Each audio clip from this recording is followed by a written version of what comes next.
My name is Jamon McKinney, or you can just call me Juice because that is my nickname.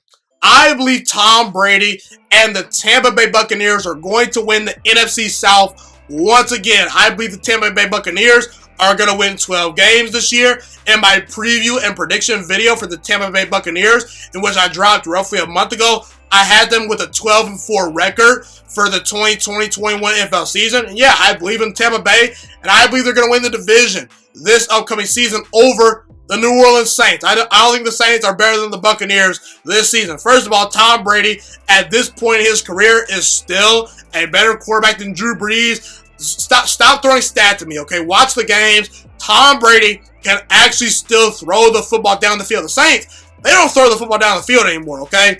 Let me focus in on the Saints. I understand the Saints are a very talented team, no doubt about it.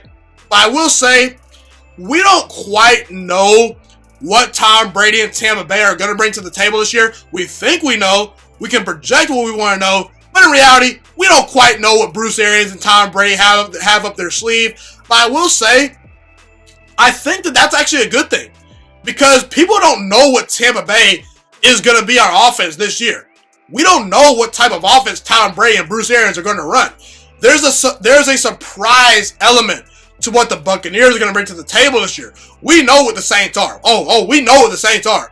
And I believe the Saints can be beaten through a couple specific formulas.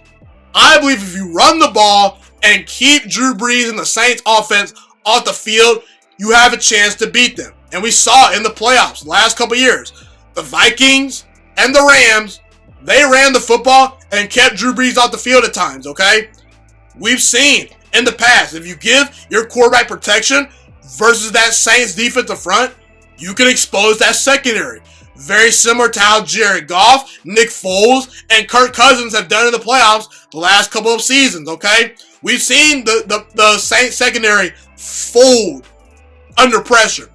We've seen teams like the Vikings, teams like the Rams, bracket Michael Thomas, kind of take him away. Now, I will say that, you add Emmanuel Sanders to your team. I get that. He's going to be a very good addition to the team. But listen, man, if you pressure Drew Brees and get Drew Brees off the spot, he becomes very ineffective at this point in his career. That was proven in the Vikings game last year, and that was proven in the Eagles game, in which the Saints actually found a way to win a year ago, and that was proven versus the Rams in the NFC Championship game 2 seasons ago. And by the way, Saints fans, stop crying about that missed call, okay? You guys got the ball first in overtime, and Drew Brees blew the game. You guys have multiple opportunities to put the Rams away early in that game. You didn't do it. The Rams were the better team, and they won, point blank, period.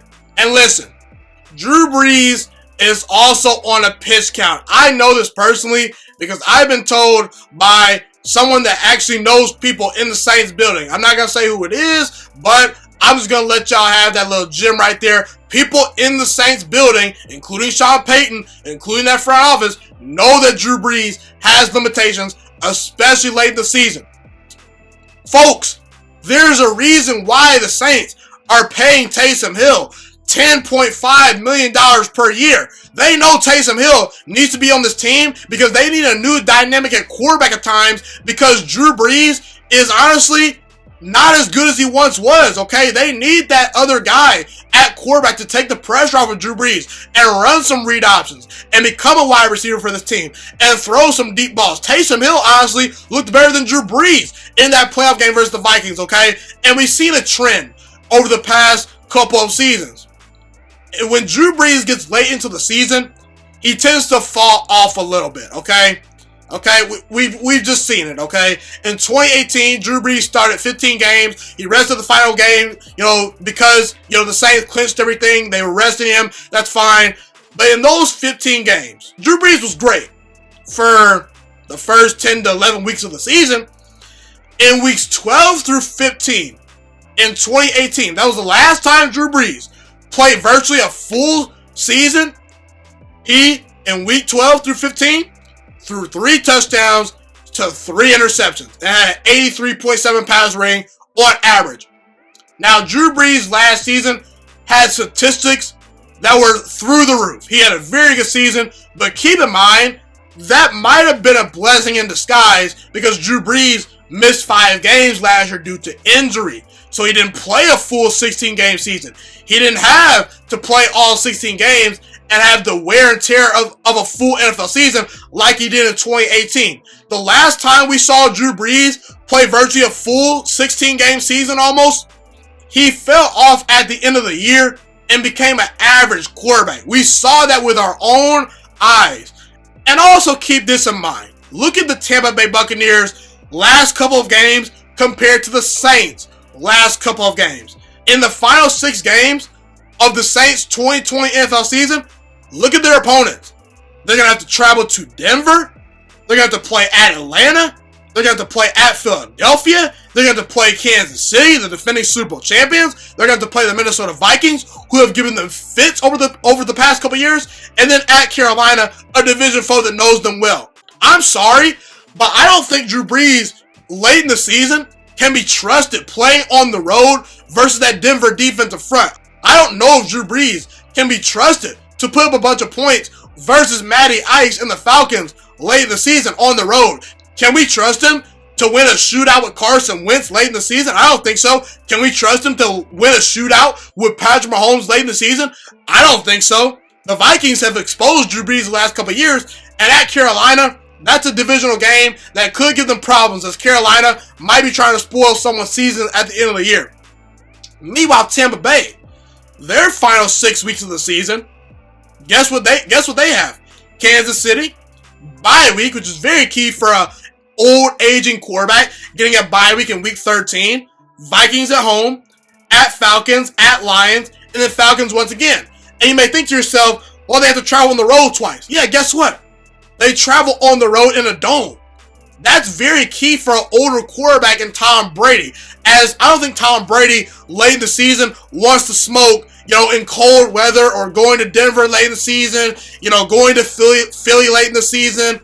He's playing in a dome late in the season. I think Detroit and Atlanta are teams that can put up points, but historically, over the last couple of seasons, Atlanta and Detroit have disappointed us. So by that time, Atlanta and Detroit's season could be at an end, and guess what? That means those teams might be trying to tank for a better draft pick. So I look at the final 6 games or 6 weeks of Tampa season compared to the final 6 weeks of New Orleans season. Tampa has the advantage. They have a late bye week, unlike the Saints. Well, the Saints sort of have a late bye week, but not as late as Tampa. And I truly believe that Tom Brady was the missing piece for the Buccaneers. The Buccaneers last season lacked attention to detail. They led the entire NFL in penalties. They led the NFL in turnovers. Tom Brady has made his career off of being detail-oriented. He doesn't have the rocket arm of a Patrick Mahomes or Aaron Rodgers or a Matthew Stafford even, okay? Tom Brady has never been the most talented quarterback of all time. Tom Brady was not a first-round pick. He was a late-round pick that, was scooped up by Bill Belichick. He's been an underdog his entire life. And Tom Brady, he makes it a point to be detail-oriented. That's what makes Tom Brady so great as a quarterback. The fact that he has nearly perfect attention to detail as far as reading defenses, being prepared, making the right pass, making the right read, throwing to the open man, finding the open man. What people have to realize is that Tampa Bay last year actually got top of the level quarterback production to a certain degree from Jameis Winston. Jameis Winston put up points and threw for a lot of yards and touchdowns versus Tampa for Tampa last season. But you want to know why Tampa failed? They failed because they did not have an accurate distributor at the quarterback position. Jameis was a turnover machine. If you eliminate half of Jameis Winston's interceptions last year, Tampa's a 10 or 11 win team. And that's where Tom Brady comes into play. I talked about Tom Brady having great attention to detail. And usually the personality of your team rubs out based on the personality of your quarterback. I believe Tampa this year will be a much more focused and detail-oriented team.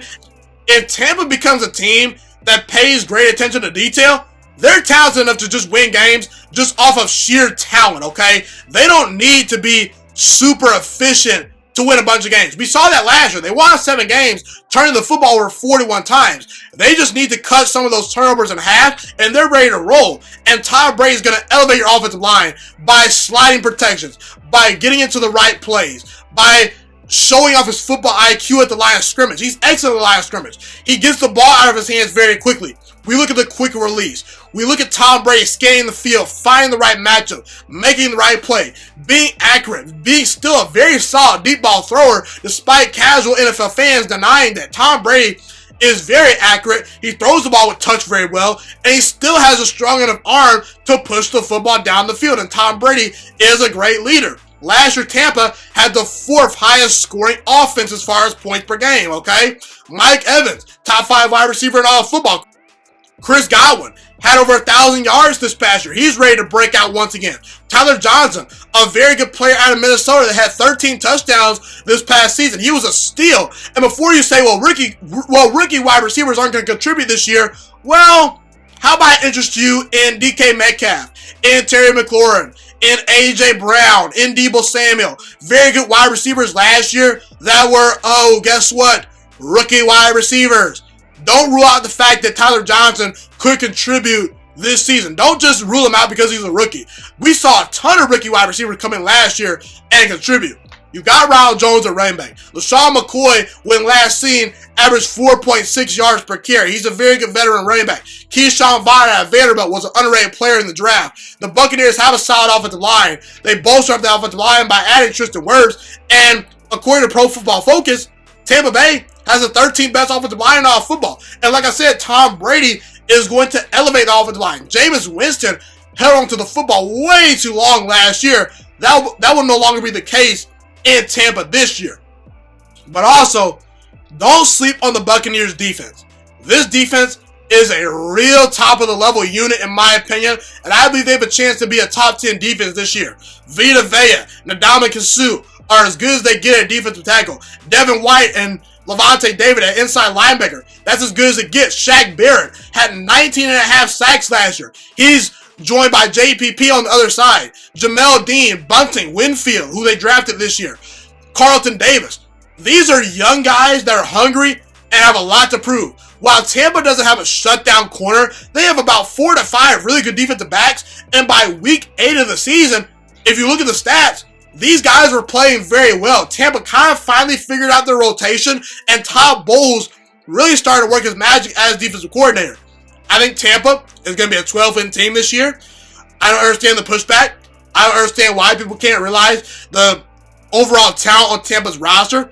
I believe they're just as good as New Orleans, if not better. They're just as good as Green Bay. They're just as good as San Fran. And honestly, they're probably better than Philly, okay? And Dallas, don't even get me started.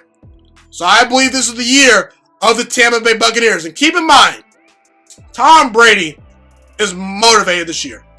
He hears all the chatter. He hears all the talk. Tom Brady's this system quarterback that is a product of Bill Belichick. Well, guess what? Now Tom Brady has a chance to prove all the haters wrong. And keep in mind, Tampa Bay this year is hosting the Super Bowl. I would not be shocked if Tampa Bay finds their way to the Super Bowl this year. And honestly, if it's in Tampa, I'd probably favor them to win that game. I believe Tampa has a real roster, a roster that is good enough to win a Super Bowl. I believe Tom Brady's going to ball, and I would not be shocked if Tampa Bay is among one of the Super Bowl favorites by the end of the season in 2020-21. Thank you so much for watching this video today. Please also note that the Juice Alert Sports Podcast is not just a YouTube channel. It is available on all podcasting platforms, including Spotify, Google Podcasts, iTunes, and Apple Podcasts. Also, if you enjoyed this video, be sure to like, comment, subscribe, and share this content with all your friends. This podcast is my favorite thing in the entire world right now. It is my passion. And I want more people to listen to this podcast. I really want this podcast to grow. Also, a fun fact about me is that I want to go into the sports broadcasting and media world once I graduate from the University of Toledo, a college in Northern Ohio. I currently am a freshman there right now. I am looking to become one of the next great sports broadcasters and analysts out in the world. and I potentially would like to start my own network if this podcast really truly grows. Or if I fall short of that goal, I would love to work for a big-time network like ESPN or Fox Sports 1. I am open to all networks. So if you believe in my dreams and you see or hear my passion through the screen, be sure to tell all your friends about the Juice Alert Sports Podcast. Stay motivated, you guys. Have a God bless day, and I'm out.